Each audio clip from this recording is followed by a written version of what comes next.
নমস্কার, আপনাদের প্রত্যেককেই ইংলিশ টিউশনে সুস্বাগতম। বাংলায় লেগ বা টেবিল, খাবার ঘর, বসার চেয়ার ইত্যাদি থাকলে পজেসিভ জিরান্ড বা জিরান্ডিয়াল ইনফিনিটিভ দিয়ে এগুলিকে ইংরাজিতে অনুবাদ করতে হয়। এর কিছু উদাহরণ হলো, লেগ বা টেবিলটিকে ভুল করে খাবার ঘরে রাখা হয়েছিল।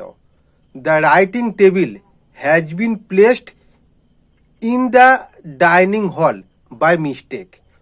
এখানে দেখো, রাইটিং টেবিল এবং ডাইনিং হল দুটোকেই জিরান্ডিয়াল ইনফিনিটিভ করা হয়েছে।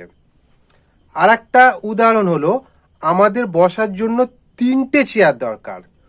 We require 3 chairs two sit on. এই বাক্য এটাকেও ইনফিনিটিভ করা হয়েছে এবং ইনফিনিটিভ মাধ্যমে এটাকে ইংরাজিতে অনুবাদ করা হয়েছে। ধন্যবাদ।